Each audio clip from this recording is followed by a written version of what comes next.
Wanda, breaking up of the video. What gets planned gets done. Sharon Horn-Elson. Welcome to day 89 of our Supersize Your Business Annual Challenge. Let's talk about this today. I don't know about you, but I've been in business for a long time, like over 5 decades. Different businesses, different industries, lots of different businesses, a lot of different industries. Some I was super excited about, some not so much. Some I got into and I thought, oh my God, this is it. This is going to be the one for me. Only to find out that I hated it and it sucked the soul and the life right out of me. I won't share what industry that is, but I'm sure we'll talk about it down the road. So today we are looking at planning for our second quarter. We're focusing on finances and financial health and well-being this month, which is probably arguably one of the most critical for making sure our business is a success. And we've talked about the different topics and the reason that is. Vast majority of businesses fail not because they're not a good idea or not a great business, but because they run out of money and they don't understand where and how they can get more money to keep their business running and flowing. Sometimes they just have a really bad business model that they're following. Great idea, great business, but they're following the wrong model. They're chasing the wrong person's advice, or they're reading and trying to figure it out on their own, and they run out of money. Or something crazy like the COVID pandemic comes down the pipe and wipes their entire business out. Actually, millions of people lost their businesses during that time period, and it really makes me sad and breaks my heart because a lot of them never will try again, because I'll be like, well, I failed at business this one time due to something outside of my control, therefore I'm never going to do it again, which makes me really sad because I firmly believe every single one of us, whether we have a job or not, should have some other form of income. And the most profitable way to do that is to have your own business, or side hustle as it's called in the internet world, which is such a silly name. All right, so what are we talking about today? We are talking about our Q2 financial plan and what our goal is for Q2. We want to make sure we identify different areas and we set goals in each of those areas. Now, it's cool when you have a team, because guess what you do? You spread the responsibility for this out amongst your team. The people that are in charge of the job should be the ones setting the goals for that time period, and they need to make sure, and your job as the leader or the team leader or your CEO, whoever it is to make sure that all those goals are in alignment with the long-term goals of, or this year's annual goals, as well as our lifelong legacy goals for a business. So what do we want to do? We want to review our targets. Chances are you've already done this for your business. If you haven't, I'm going to ask, why the heck not? It's like the organization I joined that was making over $100 million a year that had never done budgets. I'm like, are you kidding? A budget is just a plan, right? It's just an overarching plan for targets and little goals for each of our different departments in each of our different areas and for the business as a whole. Guess what? The next year, after they started doing plans, they doubled their annual sales. They doubled the results that they had. They doubled their profitability, which is pretty awesome. That is one of the powers of planning. So we're going to review our targets if we've got them set already. If you don't have any set, you need to set targets for Q2 today, and then we've got tomorrow to review them and go over them and combine and make sure that it's in alignment with the overarching goals for this year, etc. But if we don't plan, we fail.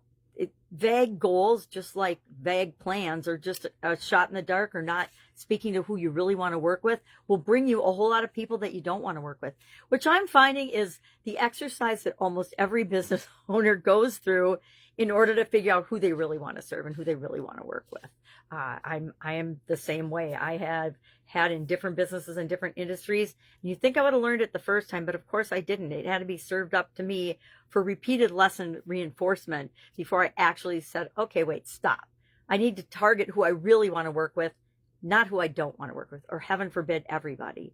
Because vague messages land on no one, especially the louder the world gets around us, the more things are vying for our attention and the people that we're here to serve's attention. And we have a finite amount of attention. There's infinite possibilities, but we each as human beings only have so much bandwidth that we can handle. And anything above our bandwidth, anything that makes us feel unsafe, our brain will just filter out. That's what our subconscious does. It keeps us safe and filters it out. So We want to review our targets if we've got them set already. If we don't have them set, we're going to set quarterly goals. Guess what? It doesn't have to take a long time. Sit down on a napkin with a piece of paper and just write down what are our sales goals? What are our profit margin goals? What are our cash reserve goals? If you don't do anything else, set those 3. Also, we talked about cash flow. If you don't have a cash reserve and a cash reserve goal, I challenge you to set that today as well. And for me personally, in my businesses, we have at least a 6-month cash reserve goal for overarching. And again, during the pandemic, that wouldn't have been enough in some businesses, but in others, it's more than enough. And so we stole from some businesses to keep other businesses going. We didn't steal, we just transitioned and shared to keep everything and all the balls in the air that I wanted to keep in the air during the pandemic. All right, so what are we going to do today? Share in the comments below your number 1 most important revenue goal for the second quarter of this year. Maybe it's to reduce debt. Maybe it's to build that cash reserve so that you've got it as insurance or backup. Maybe it's to look at your insurance. Any of the topics that we talked about this month, we talk about them to bring them to the forefront and to shine a light and get attention on them so that you make sure that you're covering them all. Because like I said, the vast majority of people that lost their businesses during the pandemic did so because they were either not prepared. I didn't have, global pandemic in any of my emergency action plans. It's in there now, but I didn't then because we didn't think of it. And we don't know a lot of what is outside of our control, right? It's not our business, so we don't know until it impacts us and becomes our business. So we're going to do that. And then the other thing we want to talk about is the R in our super process this year, and it stands for review, funnily enough, which is what we'll be doing tomorrow about the whole month.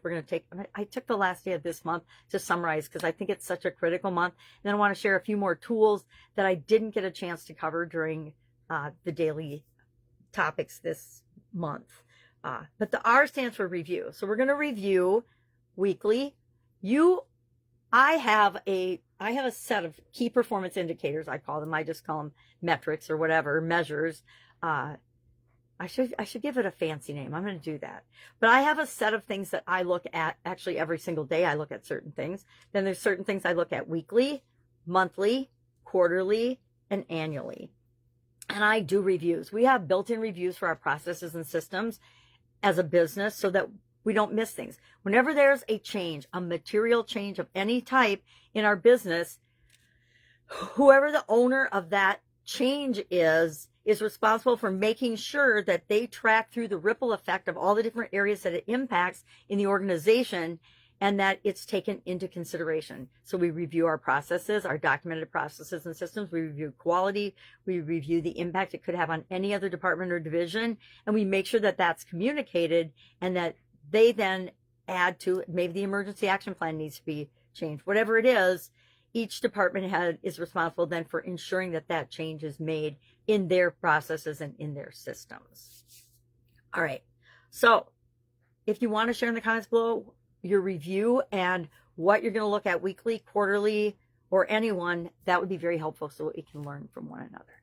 All right. If you need help with any of this, because I covered a lot today, just ask. Reach out and ask. Have an awesome day. And I'll, of course, see you tomorrow. Bye.